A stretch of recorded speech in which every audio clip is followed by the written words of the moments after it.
मेरा submission sir से ये है कि पास्ट में हम लोग एग्जम्पशन पे जाते हैं, हम ये एग्जम्पशन ख़त्म करने की बात नहीं कर रहे हैं। जो हम रिफ़ंड की बात कर रहे हैं उस पर मैं बात करना चाहूँगा। जो हम कह रहे हैं कि हम रिफ़ंड करेंगे, तो सिंप्लीफिकेशन हम एक तरफ कहते हैं कि हम सिंप्लीफाई कर रहे हैं, दूसरे कहते हैं रिफ़ंड। क्या रिफ़ंड सिंप्लीफिकेशन है या कॉम्प्लिकेशन है? Your speech absolutely outstanding and eye-opener. That there is a discussion of this nature taking place in the GST Council.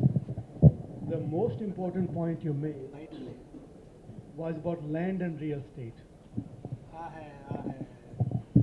It is indeed a very serious issue, but I'm just wondering if you can share with us why is it land and real estate has been left outside the scope of GST? Just to elaborate on consequences of leaving it out, you mentioned it's going to have a very significant adverse consequences on the evolution of GST.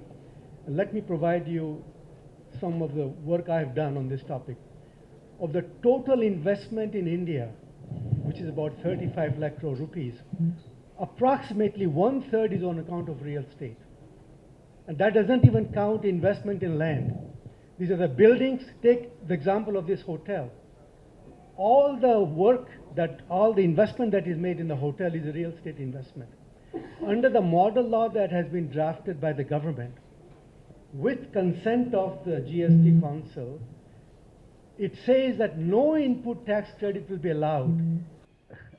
And during the meeting, when the matter was closed, I said, let's keep this rope in, let's not freeze it, because again we are going to be the only country, as far as I know, in the world, कि हम GST लागू भी कर रहे हैं और उसको almost ये रियल एस्टेट वाले के बाद कॉम्प्लेक्स भी बना रहे हैं, उसकी जो स्पिरिट है उसको भी किल कर दे रहे हैं.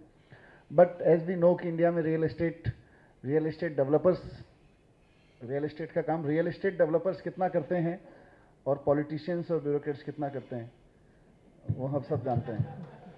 So that's why I am blunt and we are known for that, we are being abused for that, but that's the reality कि रियल एस्टेट में एक्चुअल इन्वेस्टर्स का पैसा कितना लगा होता है और देश के पॉलिटिशियंस और देश के करप्ट ब्यूरोक्रेट्स का पैसा कितना लगा होता है, वी ऑल नो.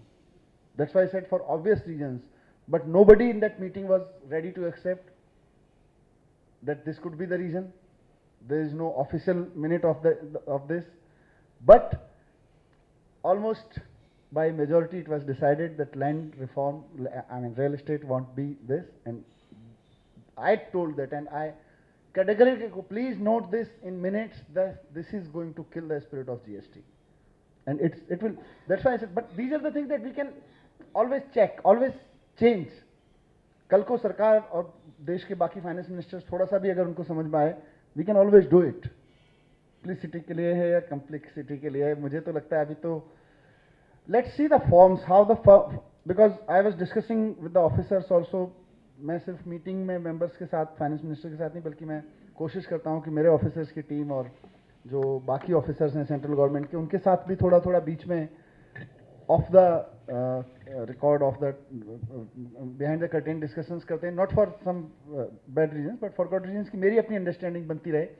मुझे लगता है कि बहुत सारी कॉम्प्लेक्सिटीज जो अभी मैं फोर्सी कर पा रहा हूँ, शायद हम कोशिश करके फॉर्म्स के रूप में, जब हम फॉर्म्स इंट्रोड्यूस करें, forms are not being discussed yet, and my focus is कि हम फॉर्म्स को जितना मिनिमम पॉइंट बेस्ड रखें, जितना, बिकॉज आप सिर्फ इंटरनेट पे लाके किसी फॉर्म को सिंपल नहीं कर सकते हैं. The kind of small town trader I am talking about, उसके लिए मतलब व्हाट्सएप रखना आसान है, उसके लिए ऐप रखना आसान है, नेट एंड्रॉयड फ़ोन रखना आसान है, बट उसमें जीएसटी इनकी वेबसाइट पे जाके 25 तरह की इंफॉर्मेशन भरना, and when he is dealing with the, again back of the mind में वही है, we are dealing with the inspectors, वो इतना आसान नहीं है. So the more easiest form we can develop, and I would like if PhD can render its services, expertise, I mean for my contribution to GST, I would be happy. I can assure that before every GST meeting, I can have a meeting with the team to discuss the agenda, to discuss the issues that are going to be discussed there, and make a good. Thank you, sir. Hello, sir. Good morning to you all. I am requesting to Mr. Manish Sisodia. I am very happy to hear from you that you are open for the discussions, problems, and to take up it. The real problem, sir, is that we have sent so many suggestions to the CBC, from institute also, from other also, and most of them are unattended. We personally found that whatever act has been made, there is nobody to see it from the users friendly angle or their benefit or losses. So I will request you to give me some time or place when I can meet to you whenever you are free to bring to your notice so that 18th is the next meeting of council, you should try to do something. Thank you. My additional commissioner of Delhi government with and GST department now is here, Mr. Anand. I would like to request you to take his number and have a meeting with him first, maybe, and then we can discuss. Will that be useful, sir? Thank you, sir. Right, sir. Sir अब present will speak. तो मेरा सवाल है, ये जो 28% का slab है ये एक बड़ा चिंता का विषय है। आपने अभी जो उदाहरण दिए कि टैक्स कम करने से टैक्स बढ़ा, और कई महीनों तक या कई एक आध साल भी शायद गुजर गए इस लड़ाई में कि 18-20% का कैप बिल में होना चाहिए, और तब भी हमको यही सुनने मिलता था कि ये बिल में इसलिए नहीं डाल रहे क्योंकि अगर कोई इमरजेंसी हुई तो कॉन्स्टिट्यूशनल अमेंडमेंट कराना पड़ेगा, लेकिन सरकार का कोई इरादा नहीं है 20% के ऊपर जाने का। तो ये 28% का स्लैब क्यों माना गया और इसमें किस तरीके की आइटम्स आएंगी? जो हमने सुना है कि कंज्यूमर ड्यूरेबल्स हैं इसके अंदर। नॉर्मली 28% का टैक्स जो था वो ये था कि कोई लग्जरी आइटम है या सिन आइटम्स हैं। मुझे नहीं लगता कि कंज्यूमर ड्यूरेबल्स उस कैटेगरी में आता है। और दूसरा मैं आपको बताना चाहूँगा कि जैसे टेलीविज़न है, जो आज फार्मूला बताया जा रहा है कि जो 28-30% के आसपास है उनको 28 में डाल रहे हैं। सर, आपकी नॉलेज के लिए मैं बताऊँगा कि टेलीविज़न जो आज उस रेट पे है उसमें सबसे ज़्यादा चोरी है और दिल्ली गढ़ है सर। इस आइटम का जितना टीवी ऑफिशियली नहीं बनता उससे ज़्यादा अनऑफिशियल दिल्ली में प्रोड्यूस होता है और पूरे देश में जाता है। ट्रेड होता है यहाँ से। ये सबको मालूम है सर, कहाँ होता है ये भी सबको मालूम है। क्यों उसका इलाज नहीं है मुझे पता नहीं, लेकिन कम से कम जो नया टैक्स रिफॉर्म आ रहा है उसमें ये 28% का जो स्लैब है, बहुत ज़रूरी है कि ये सिलेक्टेड और कुछ स्पेसिफिक रीज़न के कारण आइटम्स है जो उसमें जाए, नॉट जो कि आम जनता आज के दिन एक एसेंशियल आइटम की तरह यूज़ करती है। मैं आपके विचार जानना चाहूँगा sir. No, I completely agree with you what you are saying.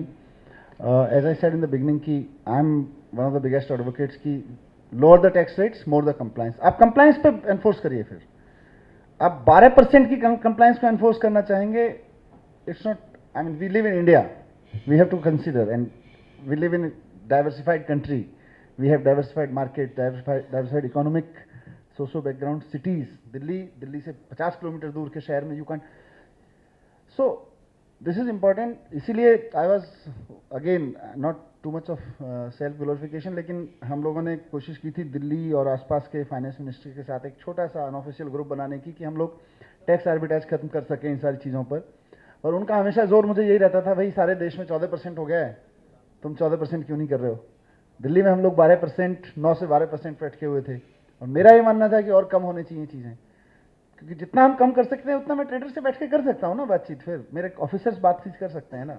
जितना हम ऊपर रखेंगे वो सब, मुझे भी पता है मेरा इंस्पेक्टर कैसे काम करता है, मुझे भी पता है ट्रेडर कैसे काम करता है। सो कोशिश यही है सर। आई डोंट नो कि लग्जरी आइटम्स को इसमें अभी, क्योंकि अभी डिस्कशंस कमोडिटीज़ पे हुआ नहीं है, but again I personally feel TV, mobiles, these are not the things that we can have on 28% today. It's going to, I mean, जितना ग्रे मार्केट है अभी भी मोबाइल का, जितना ग्रे मार्केट इंडिया में, दिल्ली में है, आई नो दैट, उसको हम और बढ़ा देंगे अगर, और उसको फिर पूरे देश में, हाँ, तो आई डोंट थिंक वो हम हमें करना भी चाहिए। बहुत पॉपुलर गुड्स को तो कम से कम इस तरह से नहीं रखना चाहिए। सिन गुड्स आई एग्री, हाँ। So whatever list, or maybe if you can submit a draft, हमने अपनी तरफ से, दिल्ली की तरफ से एक ड्राफ्ट बना के भेजा है, we can share with that. There's no, that's not a classified draft that we have, I mean we have come to those conclusions with lots of discussions with our trade associations, market associations. हमने बहुत सारे inputs लेने के बाद अपना एक draft बनाया है, वो मैं पीएचडी के साथ शेयर कर लेता हूँ। वो उसमें और भी आपके इनपुट्स होंगे, बिकॉज अभी 18th को जो मीटिंग होने वाली है उसमें शायद ये डिस्कस नहीं होने वाला है। उसके बाद सब्सिक्वेंट मीटिंग्स में डिस्कस होंगे स्लैब्स। हाँ, हम आपके साथ अपना ड्राफ्ट जो दिल्ली के इनपुट्स हैं वो मैं आपके साथ शेयर कर लूँगा, और उस पर जो भी आपके कमेंट्स हों वो मैं इनकॉर्पोरेट करने को सर एक पॉइंट मैं रखना चाह रहा था आपके सामने। हमारा ये ऑब्जर्वेशन है from PHD chamber of commerce, commitment from our side. Anand ji के साथ मैं टच बेस में हूँ आपके साथ। सर अगर पीएचडी हमारे जो सजेशन हमने भेजे हैं हम एक बार मिल लेंगे, और जो भी जीएसटी में आपको पीएचडी चैम्बर ऑफ कॉमर्स से किसी भी तरह का कंस्ट्रक्टिव सपोर्ट, सजेशन, कंट्रीब्यूशन चाहिए, we commit and stand by. जब आप बुलाएंगे तब हम आपके पास होंगे। हम चाहते हैं जीएसटी हम सबके लिए गुड एंड सिंपल टैक्स हो। That is what we all are looking for.